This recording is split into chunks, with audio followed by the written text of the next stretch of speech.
क्यों 7 पुत्रों को जल में बहा दिया था गंगा ने और 8वें पुत्र को नहीं बहा पाई। पुत्र की कामना से शांतनु के पिता प्रदीप गंगा के किनारे तपस्या कर रहे थे। उनके तप, रूप और सौंदर्य पर मोहित होकर गंगा उनके दाहिने जंघा पर आकर बैठ गई और कहने लगी, राजन, मैं आपसे विवाह करना चाहती हूँ। मेरे जरूर ऋषि की पुत्री गंगा हूँ। इस पर राजा प्रदीप ने कहा, गंगे, तुम मेरी दाहिनी जंघा पर बैठी हो, जबकि पत्नी को तो बवांगी होना चाहिए। दाहिने जंघा तो पुत्र का प्रतीक है, अतः मैं तुम्हें अपनी पुत्रवधू के रूप में स्वीकार कर सकता हूँ। यह सुनकर गंगा वहाँ से चली गई। जब महाराज प्रदीप को पुत्र की प्राप्ति हुई तो उन्होंने उसका नाम शांतनु रखा और इसी शांतनु से गंगा का विवाह हुआ। शांतनु ने अपने पिता प्रदीप की आज्ञा से गंगा के पास जाकर उनसे विवाह करने के लिए निवेदन किया। गंगा ने कहा, राजन, मैं आपके साथ विवाह करने के लिए तैयार हूँ, लेकिन आपको वचन देना होगा कि आप मेरे किसी भी कार्य में हस्तक्षेप नहीं करेंगे।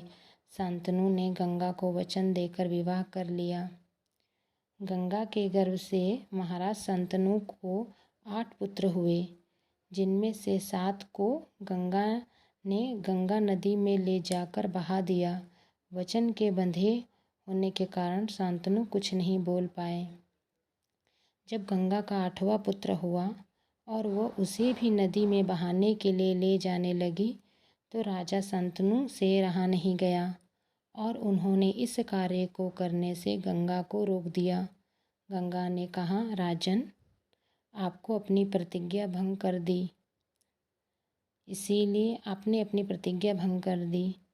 इसीलिए अब मैं आपके पास नहीं रह सकती। इतना कहकर गंगा वहाँ से अंतर्ध्यान हो गई। महाराज शांतनु ने अपने उस पुत्र को पाला पोसा और उसका नाम देवव्रत रखा। देवव्रत के किशोरावस्था में होने पर उसे हस्तिनापुर का युवराज घोषित कर दिया। यह देवव्रत आगे चलकर भीष्म कहलाए। इसे वसुओं ने लिया था गंगा के गर्भ से जन्म। महाभारत आदि पूर्व के अनुसार एक बार पृथु आदि वसु अपनी पत्नी के साथ मेरु पर्वत पर घूम रहे थे। वहाँ वरिष्ठ ऋषि का आश्रम भी था। वहाँ नंदिनी नामक एक गाय भी थी। रू नामक वसु ने अन्य वसुओं के साथ मिलकर अपनी पत्नी के लिए उस गाय का हरण कर लिया। जब महर्षि वरिष्ठ को पता चला तो उन्होंने क्रोधित होकर सभी वसुओं को मनुष्य योनि में जन्म लेने का श्राप दिया। वसुओं आदि क्षमा मांगने पर ऋषि ने कहा, तुम सभी वसुओं को शीघ्र ही मनुष्य योनि से मुक्ति मिल जाएगी, लेकिन इस रू नामक वसु को अपने कर्म भोगने के लिए बहुत दिनों तक पृथ्वी लोक पर रहना पड़ेगा।